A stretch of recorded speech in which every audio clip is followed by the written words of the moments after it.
what's funny is a lot of people would look at me and assume that my ultimate dream would be to be rich and have a mansion and have all this stuff, have my name in lights and all of that. But honestly, for most of my life, my ultimate dream was to have a place that I could call home.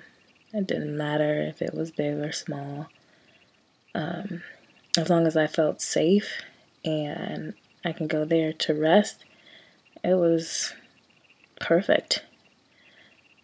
I wanted someone that would have my back, someone who would fight for me, and I wanted to be someone's first choice. I didn't want to be an option, and I didn't want to get people's leftover time. I didn't want to get the leftover time. I wanted to, be a priority and get priority time. And that's not, being first all of the time. It's just, some of the time. Just knowing that I have that place in someone's life. I guess in a way to validate me. Essentially, just I don't know, to have that security and knowing that I would have someone with me no matter what, to stick with me and fight on my behalf. From the outside in, growing up with all those boys, we would assume that they were super protective, but they really weren't. I remember I can account for one time that my older brother came to defend me, to defend my honor. And one time in high school, I can't remember any moment outside of that. They weren't super protective with boys. And they didn't fight for me. I remember moments where people would be talking negatively or whatnot, and nothing. As a young girl, you just want just one person to have your back and be in your corner no matter what. Just to know that and have them there would have meant the world for me. And that ultimate dream came out of my nightmare of having that monster under my bed. Growing up, always feeling unsafe in the one place that you're supposed to feel safe. Not being able to sleep, being afraid of the dark. So, people would speak, the fairy tale stuff. Oh, your Prince Charming will come and, rescue you and swoop you up. No. I became my Prince Charming. I fought for me. I stopped it completely.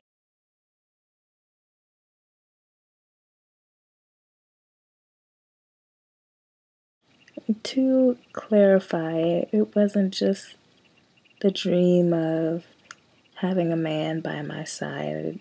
It didn't have to be in the form of a intimate relationship necessarily with a man, because it took me a long time to actually be comfortable with the opposite sex.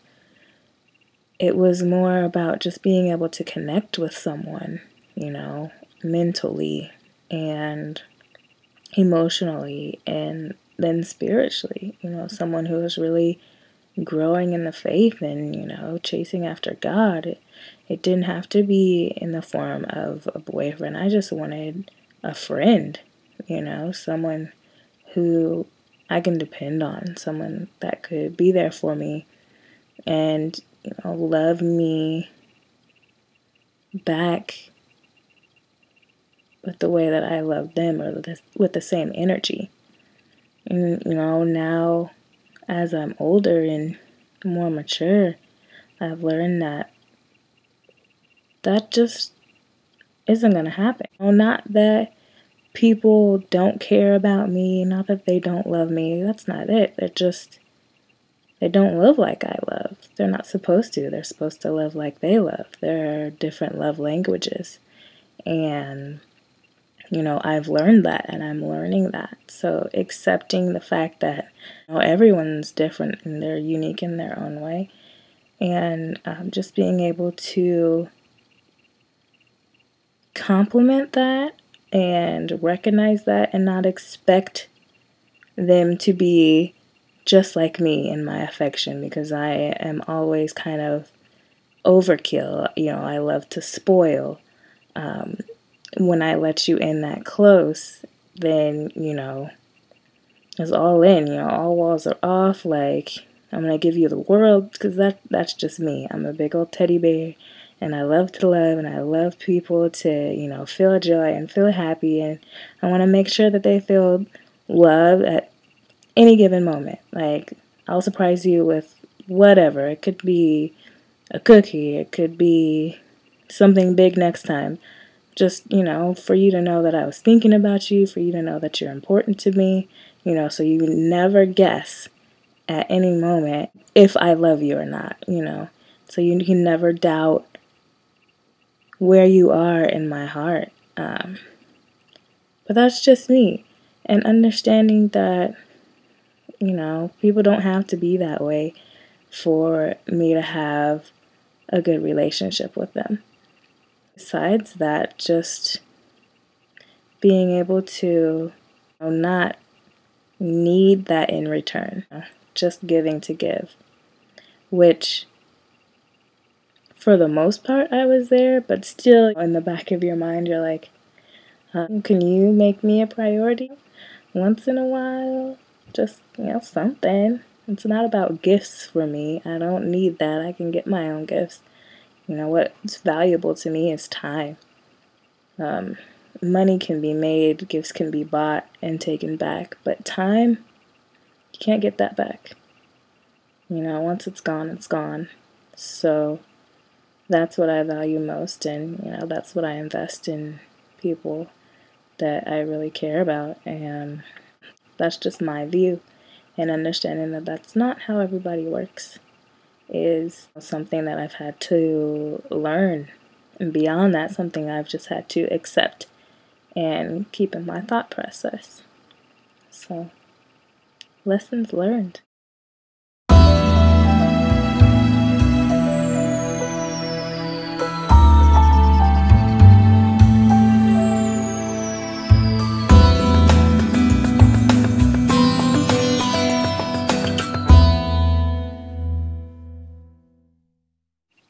That ultimate dream that I had, I finally gave up. I finally gave up. Or more so, it died. And it's taken me probably about a year to get back to being myself and finding myself again. And being able to really be okay with letting that go. By far, it's been the hardest thing that I've ever had to do.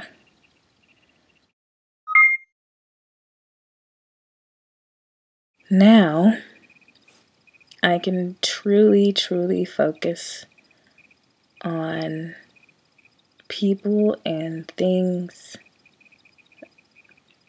beyond myself. My ultimate goal is not just about me anymore.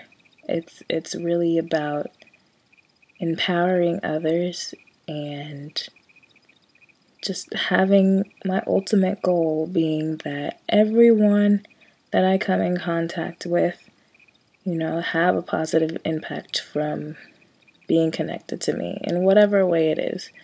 If it's coming to my studio and just leaving with the best brows, or it's, having a conversation and, having a laugh, or just making positive memories, enjoyable ones. That's worth it to me, because that will be my legacy. That's going to be what people remember when I leave this earth.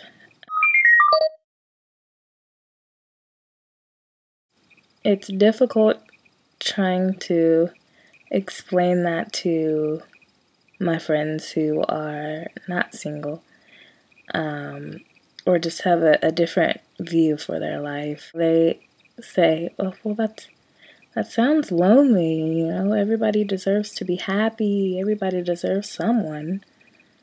And I don't disagree, but not everybody has the same path in life. And you know, it can get lonely sometimes.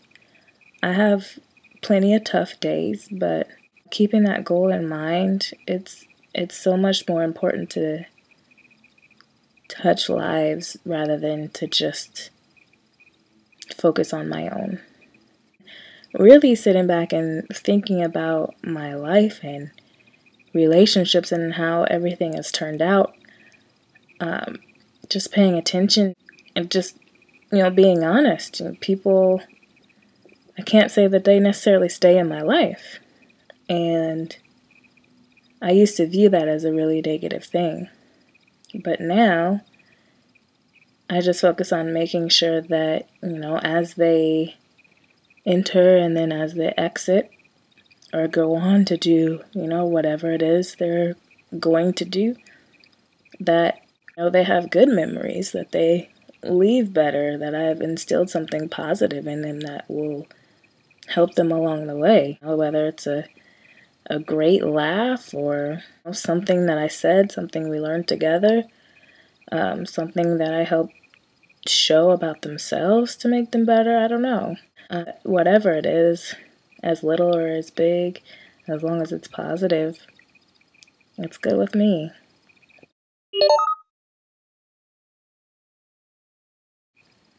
And I think it takes a certain contentment and security in oneself to be able to say that. I don't say it from a bitter standpoint or anger. You know, I'm good. I'm building, I'm growing every day, and you know, with this last year being really tough, I've grown so much, and I've learned a lot about myself. What do I need to improve, and really, even more so, what I'm here to do. My name means pleasant companion, loyal friend. It doesn't say that I'm going to have the same, but nevertheless, I still have to be me. And in being me is where my success will come and where I can bless others. So that's what I gotta do. And I have had to take the time to come to this point before I could really be more effective in Operation Hey Beautiful. And this is part of it. Just sharing my story and having that raw, real, open conversation, just being transparent. Because we need that. We need less fake and less mirage. We just need somebody to be real to every age, but especially our youth. You're not gonna be perfect, but you can still be the best you can be, and just be honest with your failures, be honest with where you're at. That's the only way that you can truly grow. Yeah, that's where I'm at, with a new goal, a new vision, a new dream, and a new way of thinking. So I'm excited about it. Great things are happening, and I just can't wait to see where it goes. Stay tuned, guys. It's gonna be good. I'm amazed by all your strength, I am. And I'm grateful you come through, yeah. So I take this time to stop a moment and show my gratitude for you.